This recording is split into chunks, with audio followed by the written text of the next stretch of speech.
everybody, welcome back to the Mandy Margaret page. Before we get started with the interview, I wanted to give a brief overview and a soft content warning for the discussion that we had today.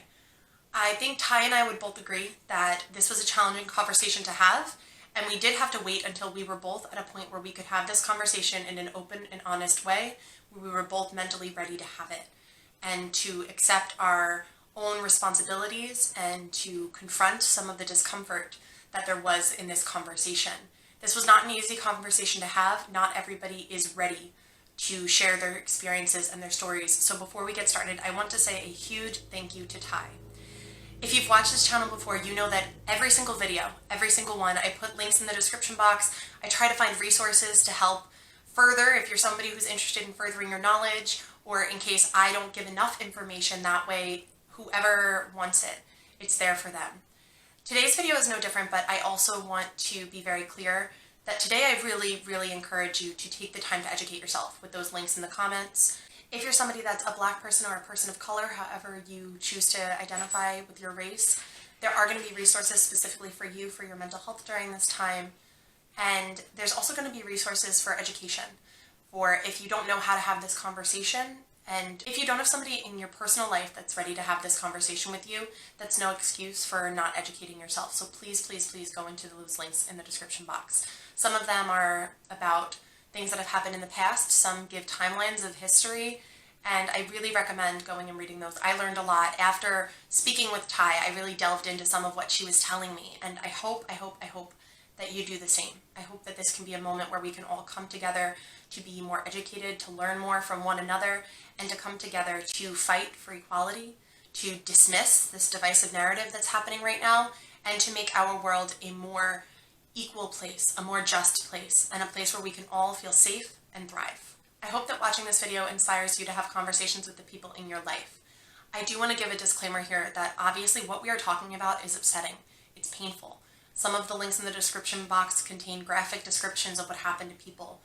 But the reality is that this is what's happening in our world. It can be very challenging to open our eyes and see these things. It can take its toll mentally.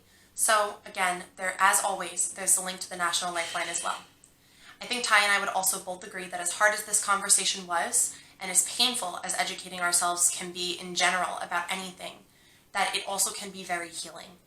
I hope that's what you guys take from this. I'm really proud of Ty for all she was willing to share. I'm proud of us for having this conversation, and I hope that you can be proud of yourself for taking the time today to educate yourself on how to make this world more just, more equal, and a place where we can all work together. I hope you guys enjoy the video. We'll talk soon. I would love if we could start with you giving us a little bit of a background of your education and your experience and your company. Okay, so I have two companies. I've been a consultant, a small business consultant for Small Business Solutions for about 21 years.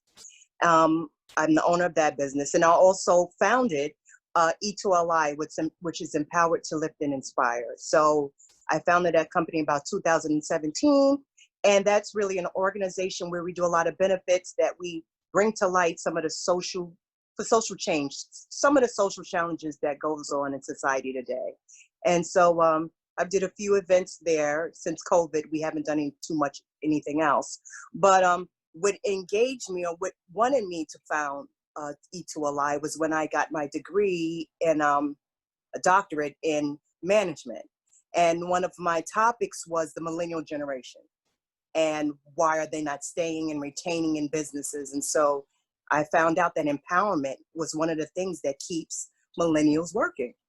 So that is one of the reasons why I founded E2LI, and E stands for empowerment to lift and inspire. So there will be a link in the description box below so that people can check out that website. I do have your link already saved. So anybody that's watching this after listening to this interview, if you would like to learn more about Dr. Ty or anything that we say today, make sure that you go give some love, check out the website, see some of the awesome stuff that they do over at E2LI.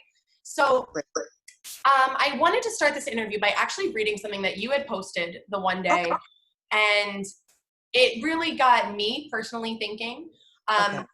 So for those that are watching this, Ty and I met through how I meet most people, my volunteer work with the American Foundation for Suicide Prevention. Ty is a fellow volunteer, and this past month, I think we've both had very different ways of being impacted by what is happening in the world.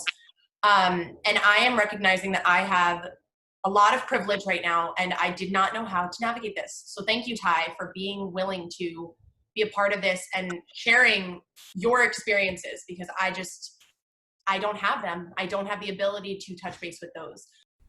So I know this may be a little hard to read, so I'm going to read it for you, but this is the post that I was referring to that Ty and I are about to discuss.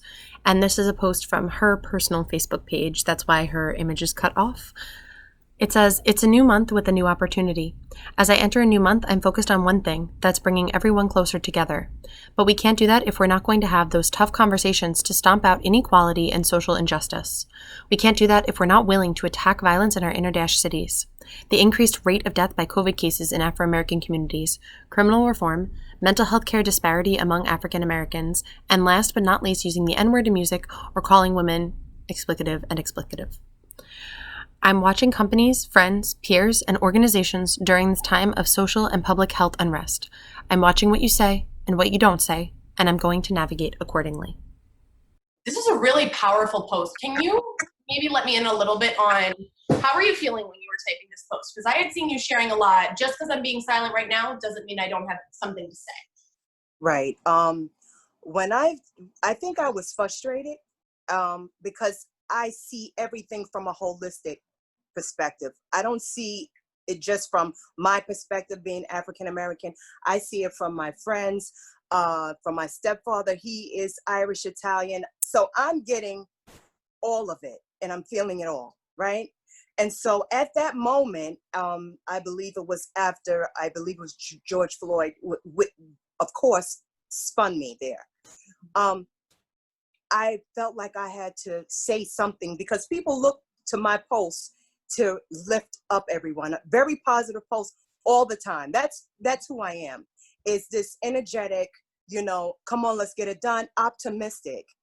And at that moment, I think it was the week before that moment, I wasn't optimistic. I was very depressed because of what was going on. I felt somehow responsible, of a large part. For myself, for me, I always put it back to me. I felt responsible somehow because I hadn't been communicating, to my peers, whether it's in my network environment, of any type of racism, because I was brought up to, you push through it, you keep going, right? So at this particular point, I had to make a stand for myself and for my communities or my networks, that I think it's on a global scale, we have to look at this. And I know from my perspective, I'm looking at it in where I work, what I listen to. I'm looking at where I shop at, networks that I'm affiliated with, and I'm taking it all in. And if we're not going to be doing this together, then I'm going to make a decision not to do business or not network with. That was just my personal take on it. And I believe that, we have to be positive and empowering, but this is something that's going on. And we can't act like it's not going on, and we can't keep sweeping it under the rug. And I can't, not talk about it. We have to have these tough conversations. We just have to.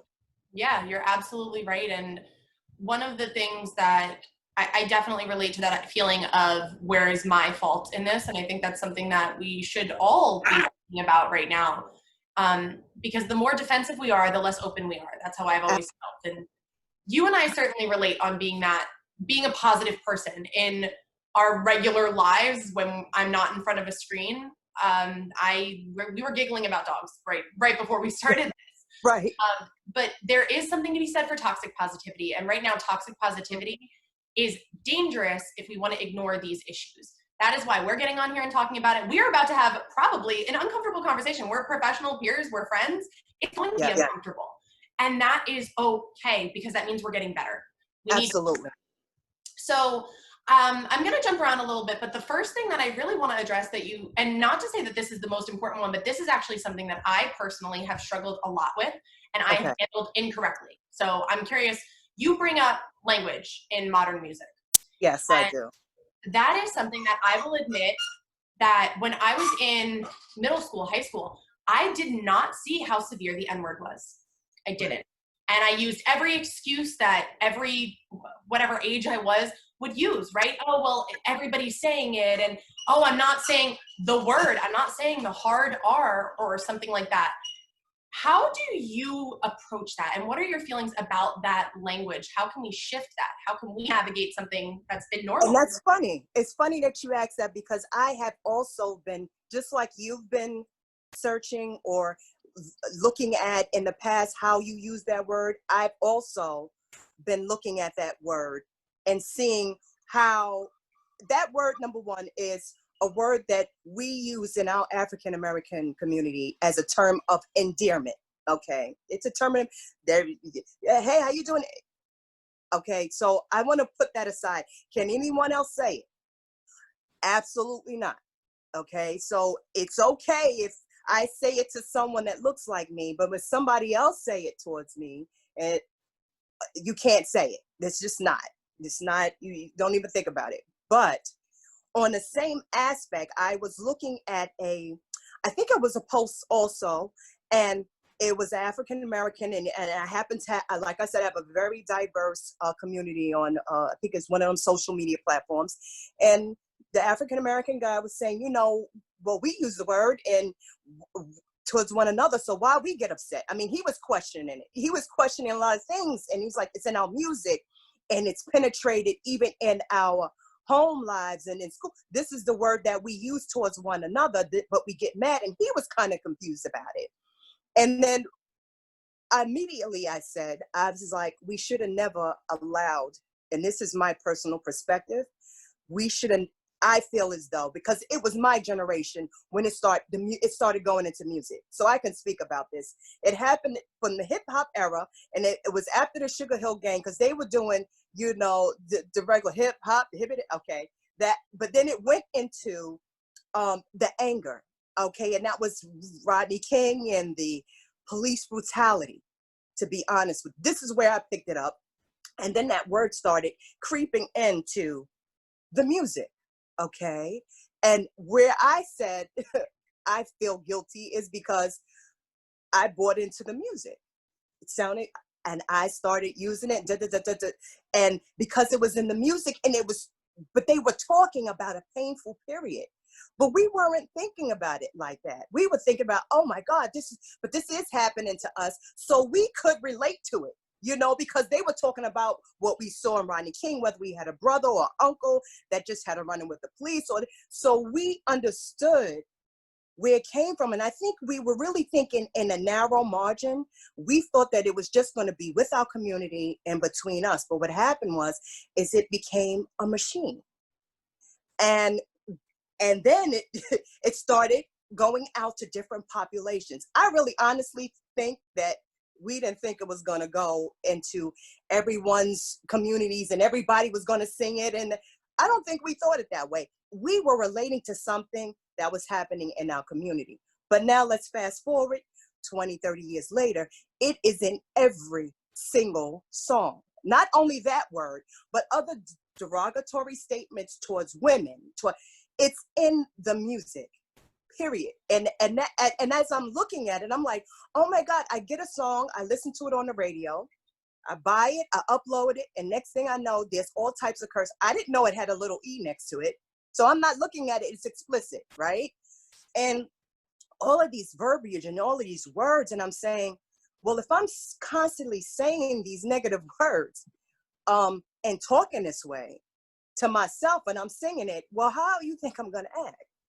Because it is, I don't care how much people paint it, it's a negative word, period. It's a negative, so let's not act like, I think what's going on is we're challenging the word. And I'm saying the word was brought about, it just didn't hatch, okay? It didn't just hatch. It was from a period in time that was very negative to us. So we shouldn't have. Personally, I feel as though I feel responsible for that. We should have never bought into it, but we did because it was a period of time. Music is a form of expression.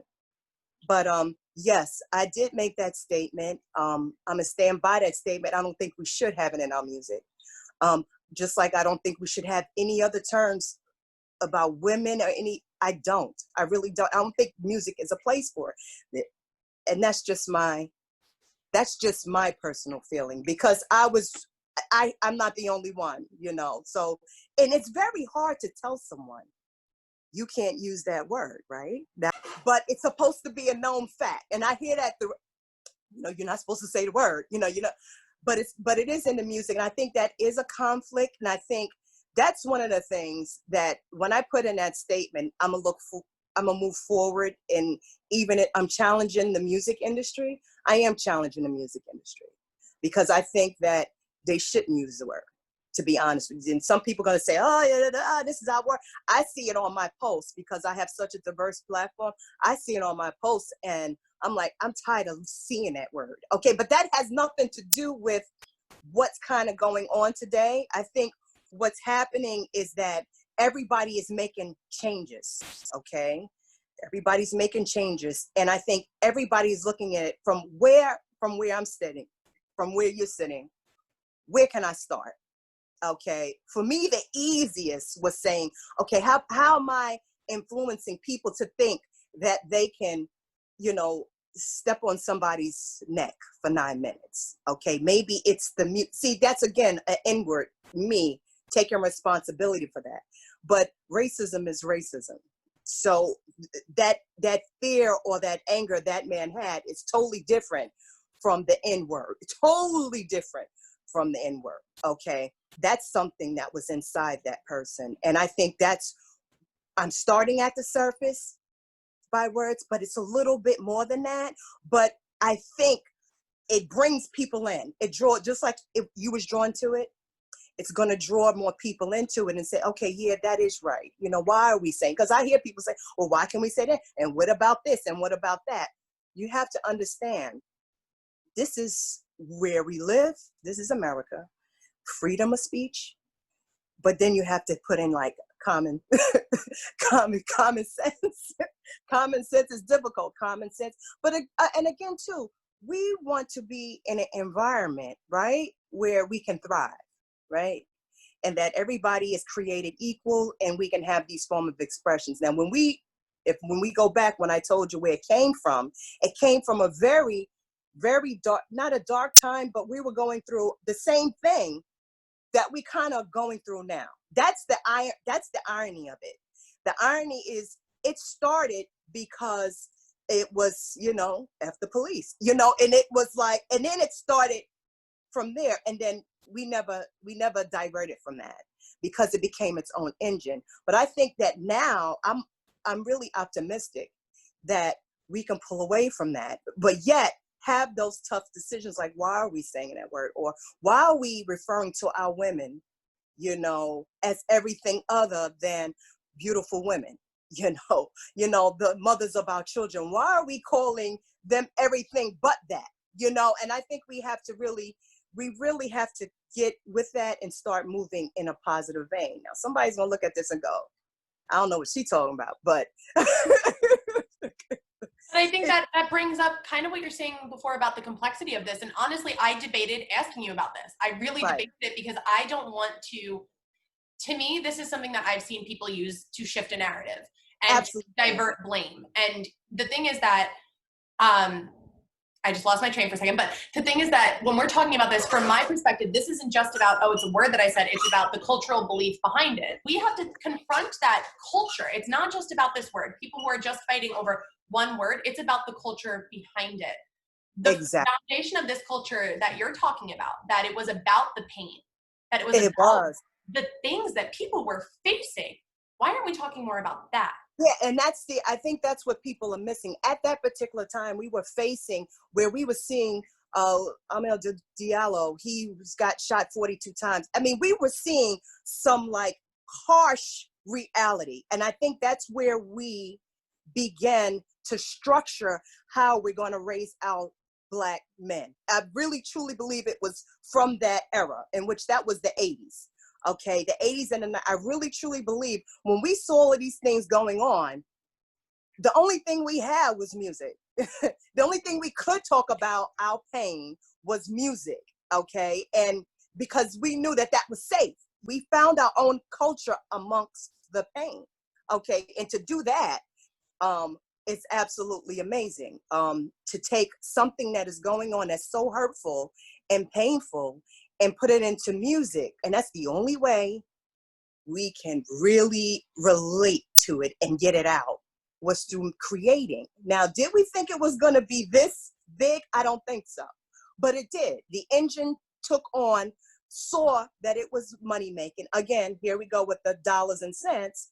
And they said, hey, this is taking off real well. You know, let's put some more steam behind it. And then the engine started working on its own, you know, but still it's in the music. They say it and it's supposed to be known. But I know a lot of people say it and they're like, why? You know, because of different diversities. Why you know, and some people don't even care. They say it and they're not Black and they say it and then they suffer the consequences. But to me personally, the culture is changing. Okay, it is changing, but I think that the narrative has to change in how we use our language, along with, you know, the same way as the racism towards us has to change as well. I think it's a balancing act, but to say that it's because of the N-word, no, it's not, because the N-word was used so that we could communicate or act out our frustration. And so that's where it came from. So a lot of people don't understand that. They just think, oh, it's the word that they use. And no, it came from a very painful period of, you know, hey, we don't know who's going to get picked up, who's going to get beat down. But all in all, it was our expression. And we use it. And, you know, but I think moving forward for me, you know, I had already started making that adjustment when I had my son. I started making the adjustment of, I never called them that word. I never called, we don't use that word, you know. My father never used it, you know. We just knew, because again, we're talking about generations, and he came from a period where, you know, we are about 2 generations removed from slavery. So that word was associated with, not, again, police and brutality, but it was associated with slavery and slave masters. So, and the Ku Klux Klan. So again, that was ingrained in his head. Don't use that word. That's what they did to lynch us. That's what they called us.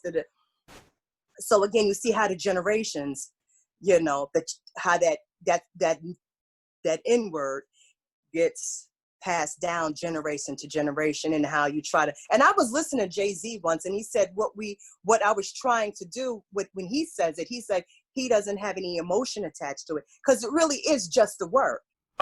What we discuss is more of words. People give words power. Yeah. You know, and for our generation, what we did was we took the word and we took the power out of that word. Mm-hmm. You know, we turned a word that was very ugly and hurtful into a term of endearment. So, I mean, even when someone says, there's still intention behind what you say. Mm-hmm. But pretty much took the power out of the word. Because if we just start removing words from the dictionary, just make up another word the next day. So we don't address the problem. The problem is racism, right? That's really the problem. So we disagree. Yeah. Yeah. And the reason I feel that way, because my generation and generations before me, obviously, coming up through the civil rights movement, and I am where I am because there was a generation before me that fought for civil rights, and that word carries such a sense of hatred and degradation. And I always think about, when I hear the word, even when I'm at the concert and people are, you know, screaming it at your concert, I think about Black men who were lynched, and that's the last word they heard. And so that comes from my generation. Right. Okay. Right? It's just a word. So from his perspective, because I've been thinking about that word for quite some time, his perspective was, I was trying to take out the sting out of that word because it's just a word, you know. But what I think what people don't understand, that people are still attached to that word, because you still have generations before that remember the pain and the anguish with that word. So you can't just say, I'm gonna take it out. Maybe for you it did it, but it didn't do it for a lot of other people. So I think we have to come together and say, hey, listen, let's not use that word. Okay, I don't even want anybody to get a mixed message about saying, because it's funny. I know that people listen to music with that word in it, but if that music played in front of me, they would never say the word, okay, in front of me. So I don't know that it's a bad word. You know it's a bad word, because if you said it in front, now, because I'm a different individual, yeah, maybe I don't want to say it in front of her, but you won't say it. So you know that something is not really, I shouldn't say it. It's part of their culture. And I think that's what it is. It's part of our culture. So it's like, but being that it's so widespread, listen, because everything that, it's music, it's art, if you love music and art, and if you're gonna just dance to it, and, that you don't mean nothing by it, but some people get offended, and most people get offended if you're not Black and you say that word. They just, they don't like it. Nobody gets a pass saying that word. I can't even help you. I can't even help you out if you're my friend and you said the word, and I'm sorry, you don't say the word. Yeah, and I think I like what you're saying about having a very clear stance on that too, because I personally, I have not used that word since I don't know, because I don't know. Since I've been in college, I have not used that word. Since I have understood that every defense that I was using, and I think more now understand that any defense or any phrasing that I was using was just kind of a cop-out for not wanting to have the discomfort there, probably also was part of the fact that I was in whitewash culture, like I mentioned. And I think a lot of people relate to that in a way where I had so much privilege around me that I did not have to confront it. And if you're somebody who lives like that, I can only speak for myself. If you're somebody who lives like that, you have not had to have these difficult conversations. That's not an attack on you. That is part of the way you were raised. That is part of all of that. But if you're an adult now, or if you're an adult that has a child now, that they're in this privileged community, that that they have a less than 5% ethnic community, and it's a primarily white place, teach children, teach adults, teach your teenagers. Because honestly, for me, I am sure that I had implicit racism. I am sure of it, because you cannot only have seen white faces or nearly only, I shouldn't say only, but for the most part, you can't see that and then say that there's not something that's going to get shifted in your brain. Absolutely. I think that the way you're going about it is the right way to look at it. You're dissecting it, and you're saying, okay, I know that I have implicit bias. I know that I've been in a community with basically everybody looks like me, right? So you're really not going to know about that word, or you're not going to know about the culture, because you haven't been around people to really educate you on that. And that's one of the things that, instead of people getting so defensive, and I think that's the part, everybody gets defensive instead of learning about the cultural differences. Okay, that's one of the things I credit my mother to, because she was from day one about diversity. Her whole thing was, she would always have me in places where I looked different, and whether it was Caucasian, Indian, whatever it was, she had me, because she said, I didn't want you to go out into the world. And I knew that it was a kaleidoscope of colors, and you didn't know how to act. You was just shell-shocked. She had that thing. She was like, I didn't want you to not know how to communicate with people because they were white. I didn't want you not to communicate. You saw something from somebody from a different religion. So one of the things that you have to do, like you're saying, is if you're in a community that basically looks like you, teach your kids about different cultures and different ethnicities. And I think the problem is people don't want to do that, because then it takes away something from their culture, which that doesn't make any sense. To me, it doesn't, because like I said, I grew up and Mama was like, you're going to know about this and you're going to know about the Jewish religion, which made me inquisitive about everything and everybody. Okay, so when I went into the work industry and someone said, oh, we have to go to a Seder. What's that? And they explained to me that we got to sit and shiver. And I'm like, what happened? Somebody died, and that's in a Jewish community. We all come and we just sit. I said, you just sit there? And I had no inhibitions, because it was in me that, people are different. You're going to have to communicate with different people, and they're not going to look like you. Okay. And you're going to have to know a little bit more about them and get to know them and not be afraid. And I think that's where fear comes in, is because when you look at people like, oh, I don't want to, oh, I never knew a Black person before.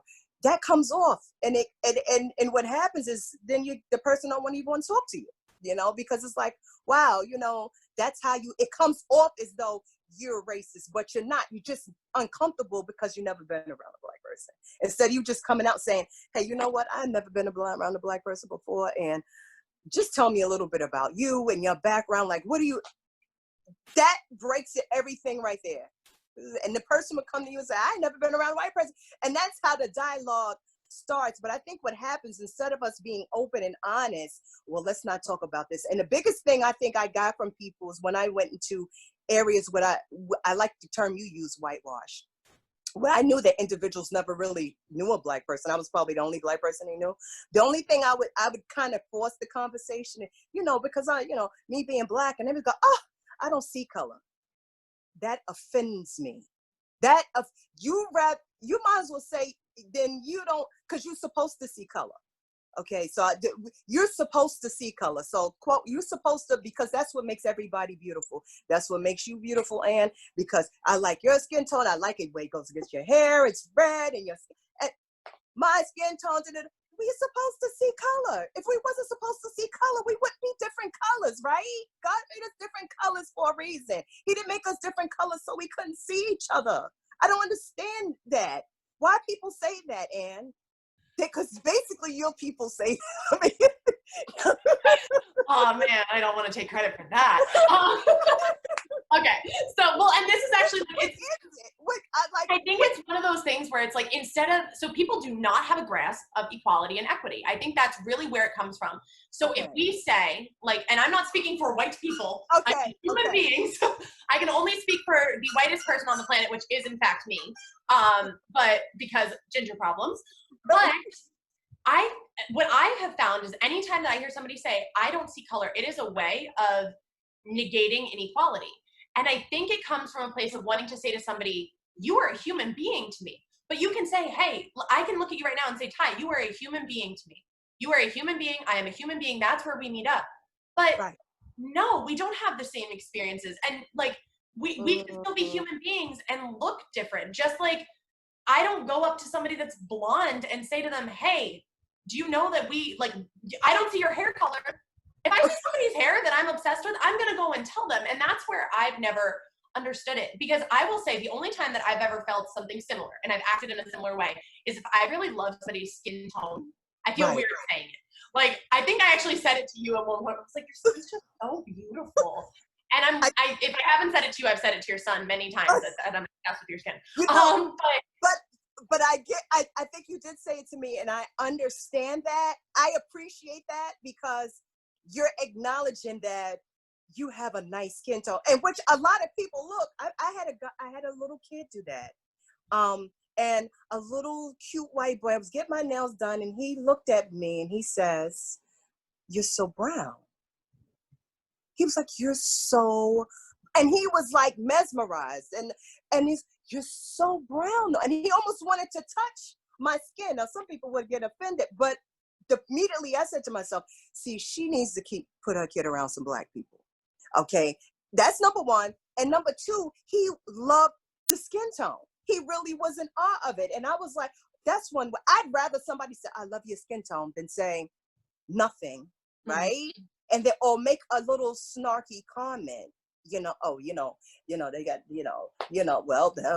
and I've gotten both, instead of saying, Ty, you have beautiful skin. Like, I'll get, oh, Black don't crack. I get a lot of things, which you learn. That phrase is a thing. Sorry. I mean, you get a lot of things instead of somebody saying, hey, I love your skin color. And of course, I guess you don't want, because you're Black and I don't know how it would sound, me being a white person, but I go to people who are white all the time and say, oh, I love your skin. Oh, I love you. How your eyebrows?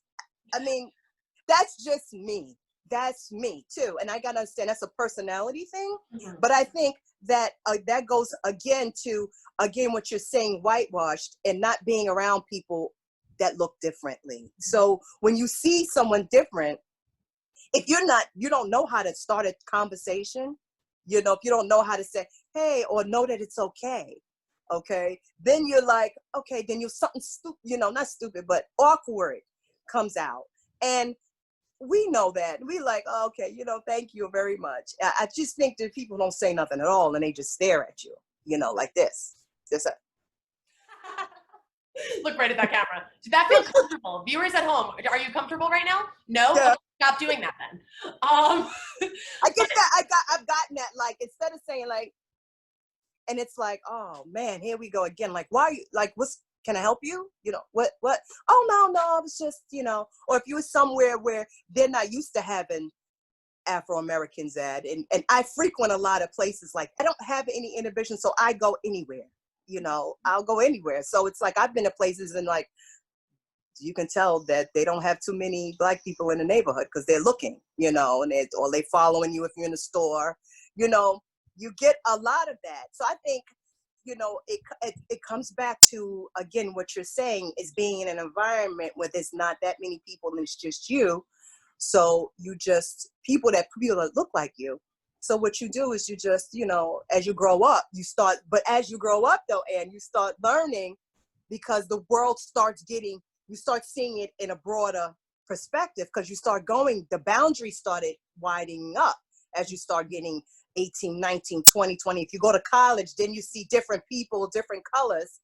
And that's one of the reasons why college, entrance, they look at kids who have diversity and who doesn't. And they kind of say, listen, we have a very diverse community. We're not sure you're going to really fit in here, especially if you're from them areas that, like you said, have basically Caucasian and they don't know anything else. So how are they going to fit in? They're going to be awkward, so I would just say, listen, try to teach your kids, force your kids to be in an environment where there's diversity, if you can, or teach them, like you said. I like what you said. Teach about different nationalities, different cultures, because not only does it's good for them, it also makes them well-rounded. Mm-hmm. It's well-roundedness, I think. And it's, come on, this is 2020. I don't even get some of this stuff. I'm like, this is 2020, but I know that there's places where people don't see Black people and Black people don't see white people. I understand that, but that's not what I like, to be honest. Yeah. Diverse. We will put, there's a couple great books. I actually just got books because I have friends that have children, and if they're not in a financial position where they can expose their children to some of these books, I got like 4 or 5 children's books in the mail the other day that I have never seen, but they are, I didn't get to read them yet, but I'm really excited to read them. But also, for anybody that's watching this, I'm going to put a link in the description box to a website called Teaching Tolerance. Teaching Tolerance is intended for K to 12, and it can help you learn how to have these conversations so that if your kid is in the store and it's like, wow, you're so brown, you can teach them how to have that conversation then, and teach them that, wow, yes, it's okay that they said that. And then you say, and isn't their skin beautiful? And if they ask why, be educated enough to have that conversation. I don't think we are always, children are going to say something, right? We have to just accept that. Oh, absolutely. Not even just this issue. I've had children walk up to me and be like, why are you so big? They do it to my dad all the time. Well, because we're all 6 feet. So when we walk, we're like a family of giants. For those of you that watch this channel, I'm always sitting. I'm 5'11". My dad is 6'8". My uncle's 6'5". My cousins are all. When we go out, a kid's going to say that to me. But there's a time where you can now educate a child. Take those moments where a child is looking at their world and seeing it. Don't say we don't see color. Ty, I'm really glad you brought this up, because this is something that when I see it, I see somebody say it and I just think to me, it's just ignorant. Because it's like, unless you're blind, even if you are colorblind, you still see shades. You still can see that somebody is darker or lighter than you. Exactly. And I know what you mean too, what you said with the heart. They're talking about the heart, all human beings. We all bleed red, so our blood is all red. So you don't want to look at the color, aspect of it. But that's the most important, to me, the most important part, because it tells a story. It tells a story. And I think it's also really important that people recognize this is something that we all need to just say the sentence and know that it's real, that white privilege is real. So sure, you might not see color, and that's great for you, because if you continue to not see color, you get to continue taking advantage of white privilege. White privilege is not a personal attack. It is a statistical thing. And this is not a controversial, I don't feel controversial saying that, because I've read statistics that prove it correct. And when we see something like George Floyd, I don't watch that and have to think I have people I care about, but I don't watch that and have to worry about my fiance coming home this week. There are people that do. I have only ever worried, I said this to somebody once, I have only ever worried about my fiance. He works a lot of hours. I only ever worried that he's going to get struck by a drunk driver. I only ever worried, and that's because I'm afraid of cars. When this all happened, the first thing that I felt was guilt, that and now that I'm close with you, and I think specifically your son, and we had an experience together where you were overwhelmed and you had to back. And when that happened, I got off that call. I don't know what anybody had told you. I turned off my camera after that, and I actually went and I sat with Eric, and I was like, how do we make this better? How do we take the privilege that we've had and make this better? I have never had to worry about you. I am worried about Ty. I am worried about her family and her culture and people that she knows. And I'm worried about these communities that I have never had to be a part of. Right. So, that being said, there's also this very divisive narrative right now, right? There's this very divisive, there are those people that are fighting this with the All Lives Matter. There are people that are fighting this by saying they don't see color. But how do you think we work together? And I pull myself out of it and I go, why people can't understand that Black Lives Matter? What is the issue? And why is it like, I don't see color. What are they talking about? This is not racist. You got a lot of people think that this is a ploy. They politicizing it like, oh, racism doesn't exist. Okay, now. And then when you talk about it, and part of this too is the fact that Black people, we don't always talk about every single racist moment. If we talked about every single racist moment that we had on experience, we would not get anything done. We wouldn't get anything done, okay? So what we have done is we've learned how to push through, right? So now something like this happens. Now people don't understand. When I pull myself out of it, a lot of people think that, okay, I didn't do this stuff. This happened a long time ago. I would never do this to somebody, okay? So I don't know why we still talk, like they're frustrated. Like, why are we even talking about this? And well, when they start caring about their own lives, then we'll care about their lives. Okay, this is what I hear all of this, right? And I'm saying, number one, you can't even put a label on what we care about. You don't even know. So for you to make a comment about something you know based on a statistic or based on media of what they show you, that's not getting the whole picture either, because you have not sat down with an African American and had a conversation, because you're going to find out that you and that person have more in common than you think you do, okay? Because they have the same concerns. We have the same concerns that you do about our children, about our well-being, about our health. We have the same things, though. The only difference is that you can get away with doing a lot more than we can, because we have to walk the straight and narrow. Period. And I don't know what make people think that don't exist. It does exist. We have to walk a straight and narrow. Everything has to be to the T. We cannot make a mistake. Once we make a mistake, they deserved it. Oh, he should. George Floyd, well, if he wasn't resisting arrest, oh, if he didn't have drugs in his system. It's like, in order for us to get justice, we have to be perfect when no one's perfect. That doesn't make any sense. That doesn't make any sense. And this is understanding that. And I think what people get tunnel vision is because they don't want to, because can I tell you something? When you really look at it, it breaks you down. See, because when you know better, right? And like you said when you heard me that day, that was an emotional breakdown for me. That was it for me, because I've been holding it all in, and I reached out to my dad, how you doing? And he's like, I don't want to talk about it, and here's a man that's in the Vietnam War, and he came home and people weren't respecting him, not because he wasn't, two things, because he was Black and he was in the Vietnam War. So he's like, Tawana, I don't even want to talk, because the only thing I can think about is if that was Philip on And when he says to me, we cannot talk about it no more, I mean, that means that he couldn't even allow his emotion of how he felt at that moment to even take form, because he couldn't handle it.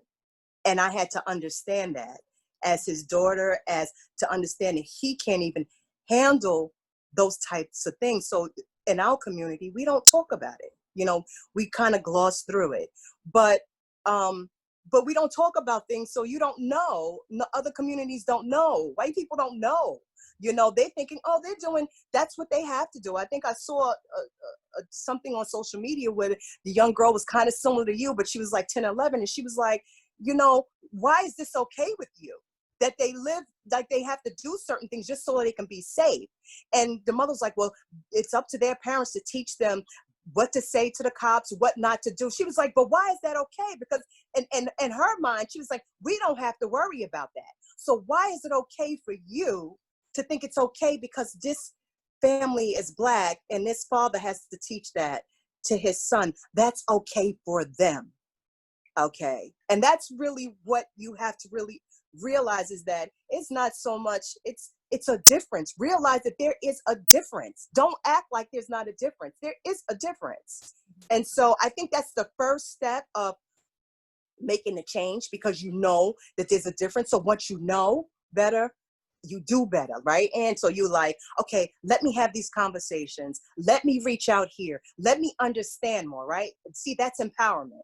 I empowered you that day, even though it was painful for me, because I couldn't act like what I didn't want to do to the group. I didn't want to act like it was okay, because I knew that wasn't going to help me, and it wasn't going to help anybody there either. Because I can hear in everybody's voices that it wasn't setting right with them either. So if I would, and usually we guide the conversation, we guide it. So if I would have said, everything is fine, this is what I usually do, and everything is fine, and you know, we just have to, and what happened is we would have went through, but still inside you wouldn't have felt anything. You would have felt something because you'd see what's going on, but here's a Black person not saying anything. It's not helping when we in groups and with different people and diversity to not say anything, to not say, okay, this is jacked up, you know, and I have to deal with this right now, you know, and I love you guys, so I know you're going to understand where this is coming from, but I'm scared. Okay. And I was in a comfortable place where I can let that out, and you can understand it and take something away. Not only you, I got 2 letters, not for nothing. Each and every one of you that was on that call came to me right after. I got notes, I got letters, I got a handwritten letter about how they know that this is a real hard time, that even in their self, they felt as though they could have did more, you know? So I felt good that I was able to express, and it was received. You understood, and it was like, okay, maybe I empowered you guys to go, oh no, this is not. No, this is, we have to do something, or we have control, we have power, we can do this, or we understand. Because if we don't say nothing and we act like, oh, okay, everything is fine and we handle, this is something, we're going to get through this, what happens is we keep going on, but this keeps happening. It keeps coming up, you know, it keeps coming up, and it's like, okay, it's getting tired. It gets tired. We got to stop it. We all have to come together as one and be like, okay, this is wrong.